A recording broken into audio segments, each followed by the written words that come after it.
Jake pulled his worn jacket tighter around his shoulders as the cold mountain air bit through the thin fabric. 26 years old and almost broke, he stood at the base of the Swiss Alps with just enough money left in his pocket to last maybe 2 more weeks. His backpack, patched with duct tape in 3 different places, held everything he owned in the world. 8 months ago, Jake had been a completely different person. Fresh out of university with an engineering degree, he thought the world was waiting for him. He had big dreams about designing clean energy systems and maybe even starting his own company someday. But after sending out over 200 job applications and getting nothing but rejection letters, reality hit him hard. His savings account, which had taken him 4 years of part-time work to build up, was almost empty. His student loans were piling up interest every month. His parents kept asking when he was coming home, and honestly, Jake didn't have an answer. He felt like a complete failure. That's when he made a crazy decision. Instead of going home with his tail between his legs, he used his last bit of money to buy a plane ticket to Europe. If he was going to be broke and unemployed, he figured he might as well see the world while he was at it. Maybe traveling would help him figure out what went wrong, or at least give him some good stories to tell when he eventually had to move back into his childhood bedroom. The trip started out amazing. Jake stayed in the cheapest hostels he could find, sometimes sleeping in rooms with 8 other people. He lived on instant noodles, bread, and whatever fruit he could buy at local markets. In Italy, he walked for miles instead of taking buses. In France, he skipped the expensive tourist attractions and just wandered through small towns, talking to locals and learning about their lives. But now, standing in Switzerland with the Alps towering above him, Jake was running out of both money and hope. This was supposed to be his last stop before heading home to face the music. Switzerland was expensive. Even a simple cup of coffee cost more than he usually spent on food for an entire day. He looked up at the beautiful ski resort in front of him. Wealthy tourists in designer winter clothes were getting on shiny ski lifts that would take them up the mountain in comfort. Jake checked the prices posted on a board nearby and almost laughed. A single lift ticket cost more than he had left for food for the rest of his trip. No problem, Jake muttered to himself. I've got 2 legs and hiking boots. I'll just walk up the mountain like people did for thousands of years before ski lifts were invented. The local hiking shop owner, an elderly man with kind eyes, looked concerned when Jake asked about the mountain trails. "Are you sure you want to hike up there today?" the man asked in accented English. "Weather report says snow might come later. These mountains, they can be dangerous when weather changes fast." Jake appreciated the concern, but he didn't have much choice. He couldn't afford to stay in town for another night, and he definitely couldn't afford a lift ticket. "I'll be careful," he promised, buying the cheapest trail map available and a small pack of energy bars that used up almost the last of his Swiss francs. The hike started out beautiful. Jake had always loved being outdoors, and despite all his problems, he couldn't help but smile as he walked through the pine forests and up rocky paths. The air was clean and crisp, and for the first time in months, he felt like maybe things would work out somehow. He passed a few other hikers on the lower trails, mostly locals who seemed to know exactly where they were going. They nodded politely as they passed, and Jake felt a sense of community, even though he couldn't speak their language. Mountains had a way of making everyone equal. Rich or poor, everyone had to put one foot in front of the other to reach the top. As the afternoon went on, Jake climbed higher and higher. His legs burned, and his old hiking boots were starting to let in cold air through small cracks in the leather. But the views were incredible. He could see the whole valley spread out below him, with the expensive resort looking like a toy village from up here. That's when he noticed the clouds starting to build up. At first, it just looked like normal mountain weather, a few gray clouds drifting between the peaks. But within an hour, the whole sky had turned dark and threatening. The wind picked up, making the pine trees sway and creak ominously. Jake checked his cheap watch. It was already late afternoon, and he was still pretty high up on the mountain. The smart thing would be to turn around and head back down to the valley. But he had been hoping to find a small mountain hut where he could spend the night for free, saving money on accommodation. The first snowflakes started falling just as Jake was trying to decide what to do. They were big, wet flakes that stuck to his jacket and quickly started covering the trail. Within minutes, what had been a light snowfall turned into something much more serious. Jake had grown up in a place where snow was common, so he wasn't immediately worried. But mountain weather was different from city snow. Up here, storms could come out of nowhere and turn deadly fast. The wind was getting stronger, and the snow was falling so hard now that Jake could barely see 20 feet in front of him. He tried to follow the trail markers, but they were getting covered with snow faster than he could spot them. His footprints from earlier were already completely buried. Jake pulled out his trail map, but it was hard to read in the blowing snow, and honestly, he wasn't even sure exactly where he was anymore. The temperature was dropping fast. Jake's fingers were getting numb, and he realized his light jacket wasn't nearly warm enough for this kind of weather. He needed to find shelter and fast, but everywhere he looked there was just snow and more snow. With the storm getting worse by the minute, Jake tried to retrace his steps back down the mountain. But in the whiteout conditions, every direction looked the same. Pine trees loomed out of the snow like ghosts, and the wind was howling so loud he could barely hear his own thoughts. He was officially lost. For the first time since starting this trip, Jake felt real fear creeping in. This wasn't about being broke or unemployed anymore, this was about survival. He had read stories about people getting lost in mountain storms, and they didn't always have happy endings. He was stumbling through knee-deep snow, trying to find any kind of landmark that might help him figure out where he was, when he heard something that made him stop dead in his tracks. Over the howling wind, he could swear he heard a human voice calling out. Jake stood perfectly still, straining to listen. There it was again. Definitely someone calling for help, and they sounded desperate. Jake stood perfectly still in the howling wind, holding his breath and straining to listen. The snow was coming down so hard it felt like tiny ice bullets hitting his face, but he was sure he had heard something. There it was again, a voice definitely human calling out over the storm. Help! Someone please help me. The voice sounded like a woman, and she was clearly in trouble. Jake's first instinct was to shout back, but he realized his voice might get lost in the wind. Instead, he started moving carefully toward where he thought the sound was coming from, using his hands to feel his way forward through the blinding snow. Keep calling, Jake yelled as loud as he could. I'm coming to find you. He stumbled through the deep snow, pushing past low pine branches that dumped even more snow down his neck. His legs were burning from the effort of walking through drifts that sometimes came up to his waist, but he kept following the voice, which was getting a little stronger now. After what felt like forever but was probably only a few minutes, Jake saw a dark shape ahead of him. As he got closer, he realized it was a person sitting against a large boulder, partially hidden by an overhanging rock ledge. It was a woman, probably around his age, and she was in bad shape. Thank God, she said when she saw him approaching. I thought no one would find me out here. Jake quickly took in the situation. The woman was wearing what had probably been a very nice outfit. A cream-colored wool coat that looked expensive, leather boots that were definitely not made for hiking, and a silk scarf that was now soaked through. She looked like she had been dressed for a nice dinner, not a mountain storm. But what worried Jake most was how she was sitting. Her left leg was stretched out at an odd angle, and she was shivering uncontrollably. Her lips had a bluish tint that Jake recognized as a warning sign of hypothermia. What's your name? Jake asked, dropping his backpack and kneeling beside her. Vera, she managed to say through chattering teeth. I think I twisted my ankle pretty badly. I can't put any weight on it. I'm Jake. How long have you been out here? Maybe an hour? The storm came out of nowhere. I was just taking a walk and then... Vera's voice trailed off as another wave of shivering hit her. Jake didn't waste time asking more questions. He could see that Vera was in the early stages of hypothermia, and if he didn't act fast, things could get very dangerous very quickly. Without hesitation, he pulled off his jacket, the only warm layer he had, and wrapped it around her shoulders. No, you'll freeze, Vera protested weakly, trying to push the jacket back toward him. I'll be fine, Jake lied. The cold immediately bit through his thin shirt, but he ignored it. You need this more than I do right now. Jake dug through his backpack and pulled out his emergency thermal blanket. A tin, silvery sheet that was designed to reflect body heat. It wasn't much, but it was better than nothing.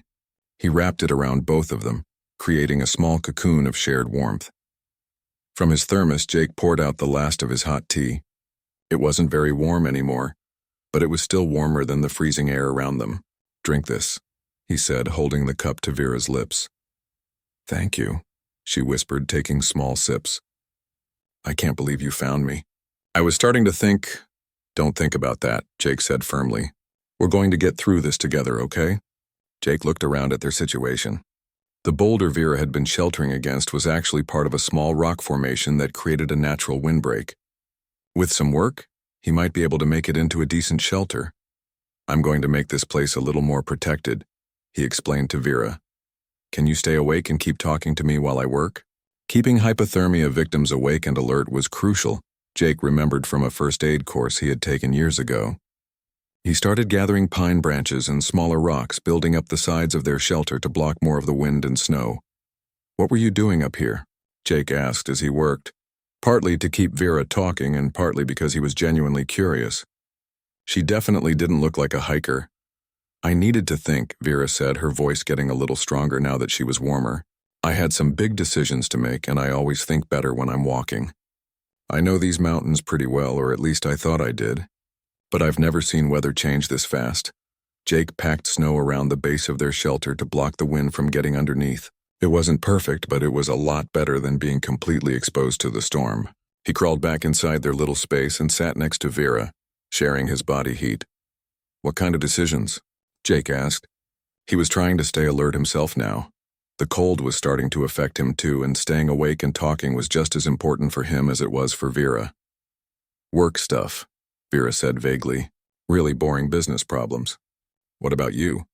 "You don't look like a regular tourist," Jake almost laughed. "That's because I'm not regular anything. I'm basically a broke college graduate bumming around Europe because I can't find a real job. This was supposed to be my last stop before going home and admitting defeat." "What kind of job are you looking for?" "Environmental engineering. I want to work on clean energy projects, maybe help design systems that don't hurt the planet." Sounds pretty naive, right? "It doesn't sound naive at all," Vera said, and Jake was surprised by how serious she sounded. "The world needs more people who care about that stuff." As the night went on, the storm showed no signs of letting up. Jake shared his emergency energy bars with Vera, giving her the bigger portions even though he was just as hungry. He kept checking to make sure she was staying alert, asking her questions about her life and telling her stories about his travels. Vera talked about growing up in Switzerland, about loving the mountains but always being careful to stay on safe trails. She was smart and funny, and Jake found himself genuinely enjoying their conversation despite their dangerous situation. "I can't believe you gave me your only jacket," Vera said at one point. "You don't even know me. You needed it more than I did," Jake said simply. "Besides, my mom always taught me to help people when they're in trouble. She'd probably smack me if she found out I left someone freezing on a mountain." Around midnight, Vera started getting drowsy again, which worried Jake. He kept nudging her awake and making her talk, even when she complained that she just wanted to sleep. "I know you're tired, but you need to stay awake," Jake insisted.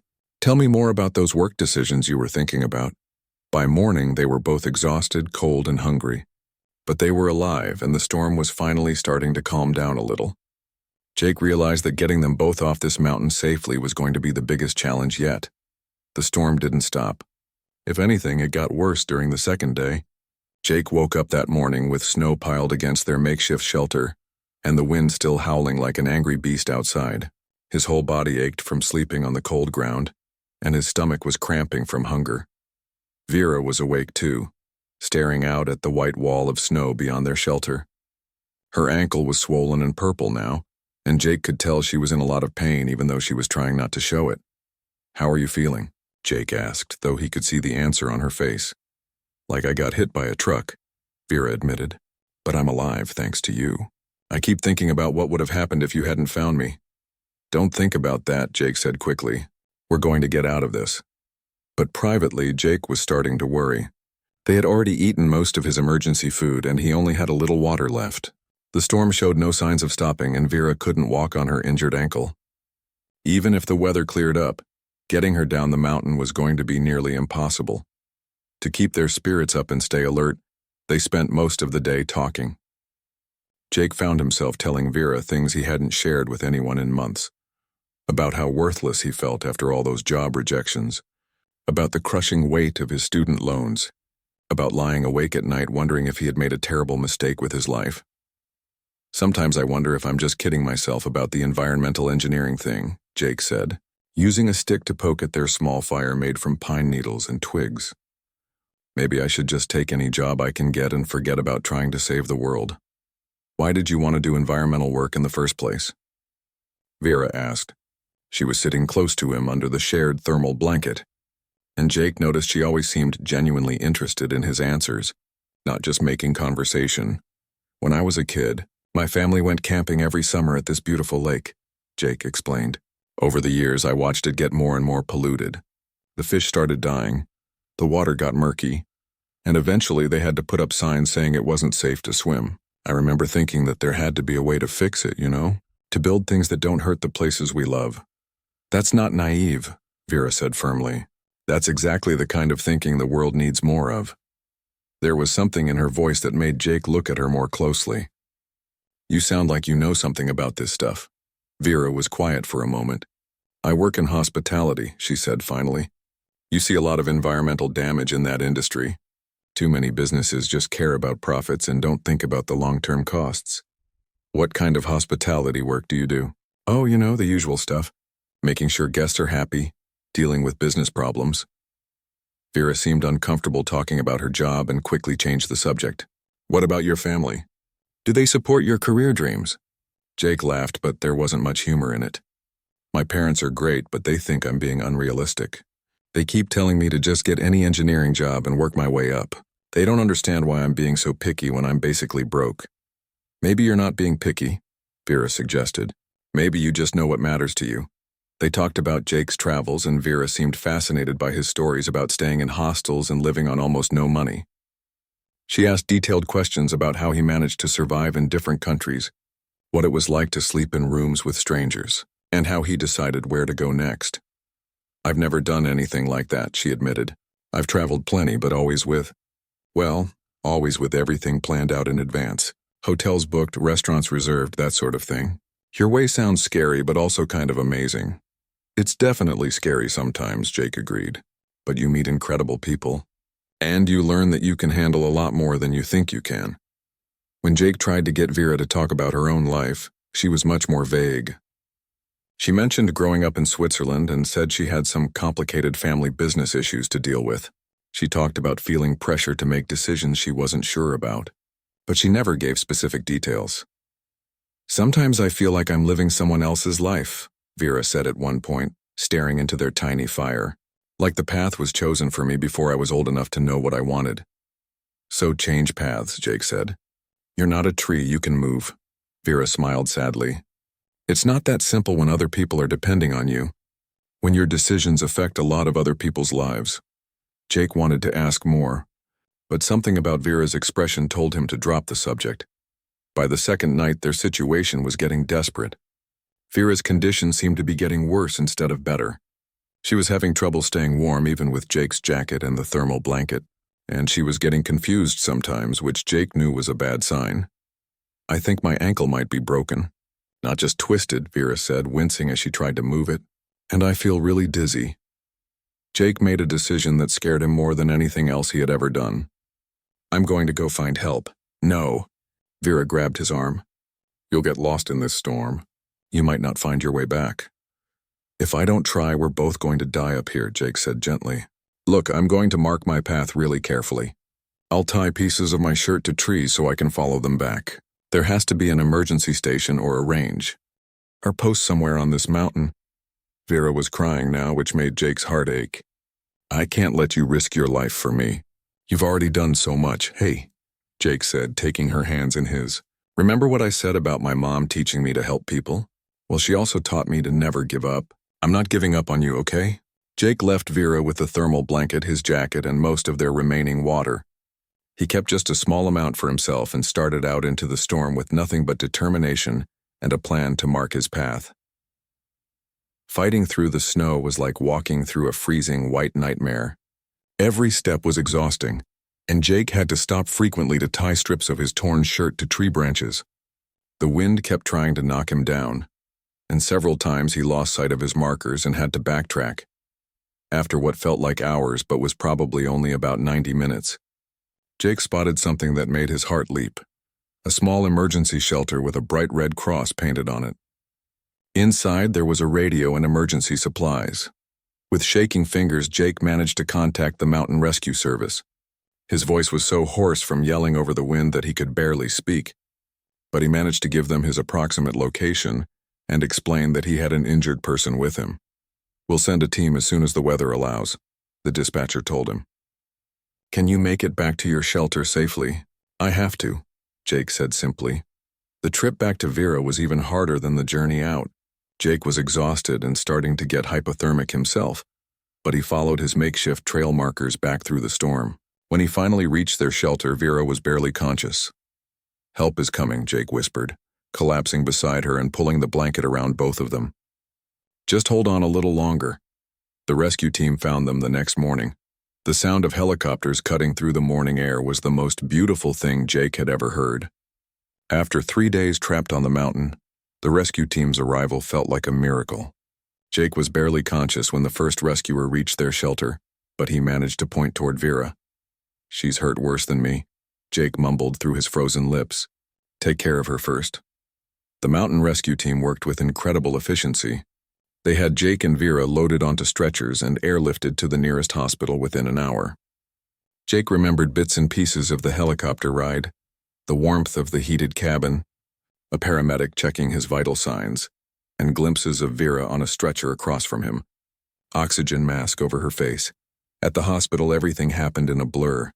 Jake was treated for mild hypothermia and exhaustion, while Vera was rushed into emergency care for her more serious condition. A doctor told Jake that he had probably saved her life by keeping her warm and alert during those critical first hours. "Another few hours out there and she might not have made it," the doctor explained. "You did everything right." Jake spent one night in the hospital for observation. His treatment was basic but effective: warm fluids, a heated room, and several good meals to help his body recover. The nurses were kind and Jake was grateful for their care, but he kept asking about Vera. "She's in the intensive care unit," a nurse told him. "Her hypothermia was quite severe, and she has a compound fracture in her ankle that required surgery. But she's stable now." Jake asked if he could visit her, but the nurse shook her head. "Family only in the ICU. Are you related?" "No, we just—" Jake paused, not sure how to explain their relationship. "We were stranded together. I just want to make sure she's okay," the nurse smiled sympathetically. "I'm sure she'll want to thank you when she's feeling better. You're quite a hero, you know." Jake didn't feel like a hero. He felt confused and worried about Vera.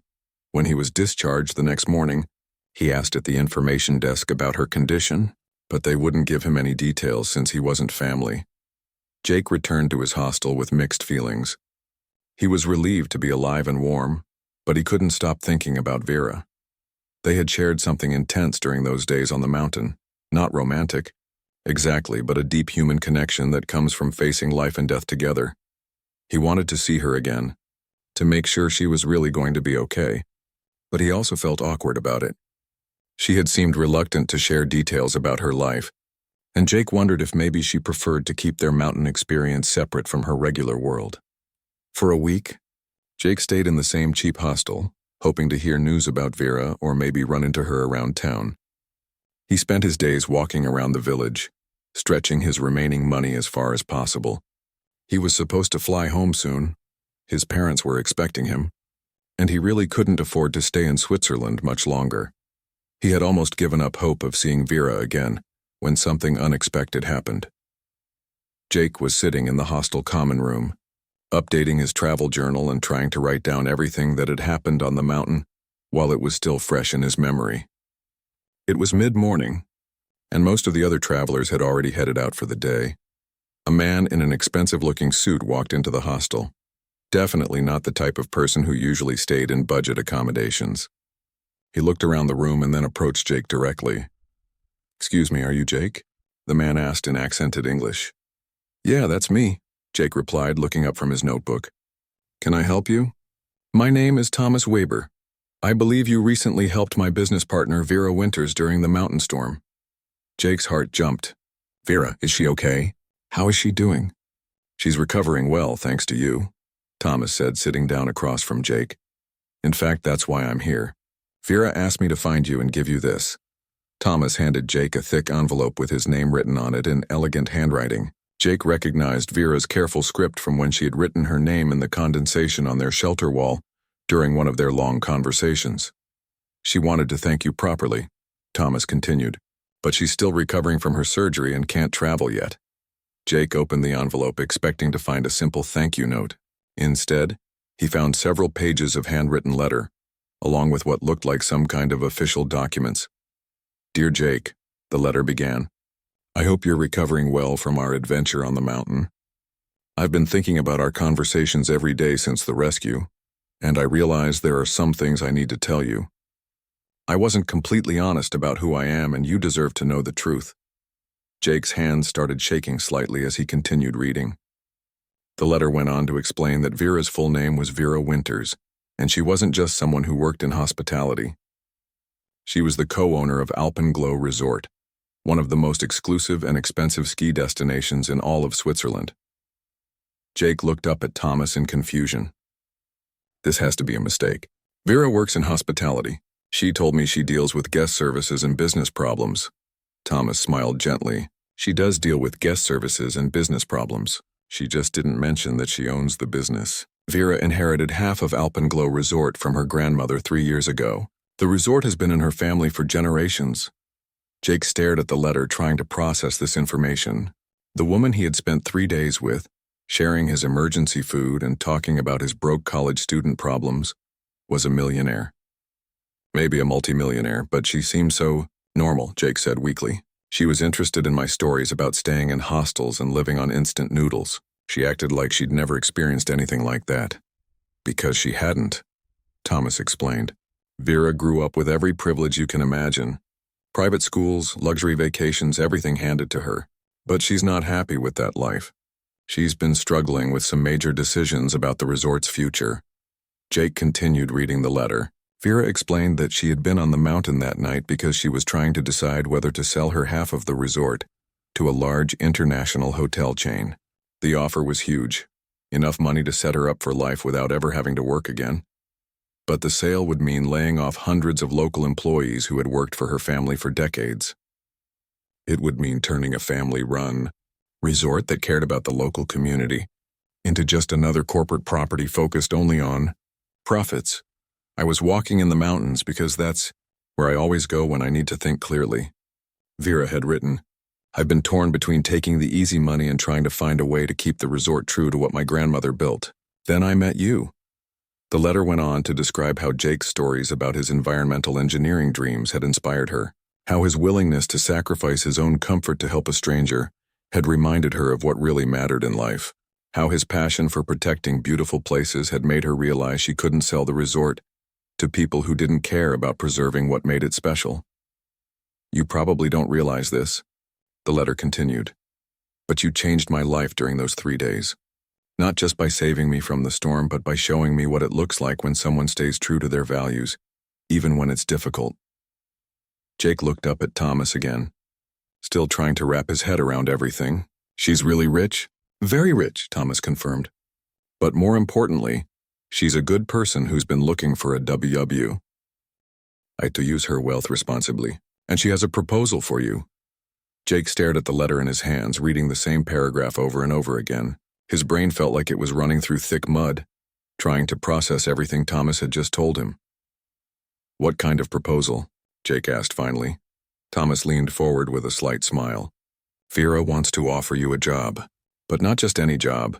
She wants you to help her transform Alpenglow Resort into something completely new." Jake almost laughed. "A job? Thomas, I appreciate this, but I don't know anything about running fancy resorts. I can barely afford to stay in hostels." "That's exactly why she wants you," Thomas said. "Keep reading the letter." Jake looked back down at Vera's elegant handwriting. She had written several more pages explaining her vision. She wanted to turn Alpenglow Resort into a model for sustainable tourism, a place that proved luxury and environmental responsibility could work together. "You told me about your dreams of designing clean energy systems," Vera had written. "What if I told you that you could do exactly that, but on a scale bigger than you ever imagined? What if we could show the whole world that it's possible to build businesses that don't destroy the places we love?" The letter outlined Vera's plan in detail. She wanted to install solar panels and wind turbines to make the resort completely energy independent. She wanted to redesign the buildings to be more efficient and use sustainable materials. She wanted to create programs that would protect the local environment and support the mountain communities. The position I'm offering you is Director of Environmental Innovation, the letter continued. It's a job title I created specifically for you. Your salary would be more than enough to pay off your student loans and give you a comfortable life. But more importantly, you'd have unlimited resources to turn your environmental dreams into reality. Jake's hands were shaking now. This couldn't be real.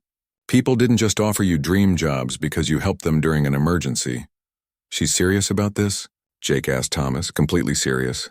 Vera spent the last week in the hospital researching sustainable resort practices and drawing up business plans. She's already started talking to investors who specialize in green technology. She wants to make Alpenglow a showcase that other resorts around the world will copy.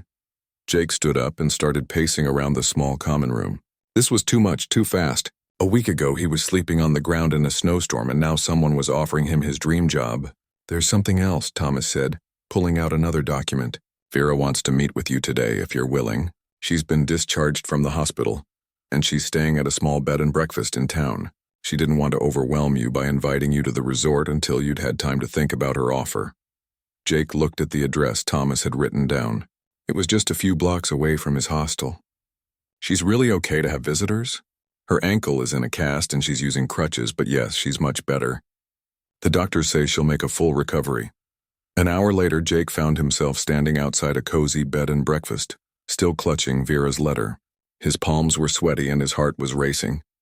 He had changed into his cleanest shirt and tried to make himself look presentable, but he still felt like a scruffy backpacker about to meet royalty. When Vera opened the door, Jake was struck by how different she looked. In the hospital, she had been pale and weak. On the mountain, she had been bundled up in blankets with snow in her hair. But now, even with crutches and a cast on her leg, she looked polished and elegant in a way that reminded Jake of just how different their worlds really were. Jake, Vera's face lit up with genuine joy. I'm so glad you came. Please come in.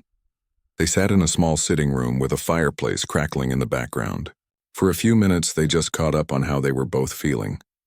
Vera thanked Jake again for saving her life, and Jake asked about her surgery and recovery. I keep thinking about those 3 days on the mountain, Vera said. Not the scary parts, but the conversations we had. I learned more about what I really wanted from my life during those 3 days than I had in the previous 3 years. Vera, about this job offer, Jake started, but she held up her hand. Before you say anything, I want you to know that this isn't charity. This isn't me trying to pay you back for helping me. I'm offering you this position because I genuinely believe you're the right person for it. But I don't have any experience running environmental programs at resorts. I've never even stayed in a nice hotel, let alone worked at one, Vera smiled. Do you remember what you told me about that polluted lake from your childhood? About wanting to build things that don't hurt the places we love? Jake nodded. That passion, that vision, that's what I need. I can hire people with technical expertise. I can hire people with business experience. But I can't hire someone who truly understands why this matters the way you do. Vera showed Jake detailed plans she had been working on. Solar panel installations that would make the resort carbon neutral. A program to protect local wildlife habitats. Partnerships with universities to research sustainable tourism practices. It was everything Jake had ever dreamed of working on, but on a scale he had never imagined possible. The salary is enough that you'll never have to worry about money again, Vera said. But more than that, you'll have the resources to prove that your ideas actually work. When other resorts see what we've accomplished, they'll want to copy it. Your work here could influence the entire tourism industry. Jake was quiet for a long time, staring at the plans spread out on the coffee table. Finally, he looked up at Vera. Can I ask you something personal? Of course. Why didn't you tell me who you really were on the mountain? Vera's expression grew thoughtful. Because for the first time in my adult life, someone was talking to me like I was just a regular person. You shared your real dreams and fears with me. You treated me like an equal. If you had known I was wealthy, would you have been as honest with me? Jake considered this. She was probably right. If he had known Vera owned a luxury resort, he might have been intimidated or tried to impress her instead of just being himself. Besides, Vera continued, I wanted to see who you really were when you thought there was nothing in it for you. And what I saw was someone who would give his only jacket to a stranger, who would risk his life to get help for someone he barely knew. That's the kind of character I want in a business partner. Business partner? Vera grinned. Did I mention that part of your compensation package includes a small ownership stake in the resort? If this environmental program succeeds the way I think it will, you won't just be an employee. You'll be an owner. 6 months later, Jake stood on the deck of Alpenglow Resort, watching the sun set over the same mountain range where he and Vera had nearly died together. The resort was in the middle of the most ambitious environmental renovation in the history of the tourism industry. Solar panels covered the roofs of every building. The new heating system ran on geothermal energy. The restaurant served food from local organic farms, and the spa used natural products made from plants grown on the resort's own sustainable gardens. Jake had hired a team of environmental engineers and sustainability experts. Together, they were creating something that had never been done before. A luxury resort that actually improved the environment around it, instead of harming it. More importantly, Jake and Vera had developed a partnership that went far beyond business. They had proven that two people from completely different worlds could work together to create something meaningful. The poor backpacker, who had once survived on instant noodles, was now designing the future of sustainable tourism. And it all started with a simple decision to help a stranger during the worst storm of his life. Sometimes, Jake reflected, the most extraordinary lives begin with the most ordinary act of human kindness.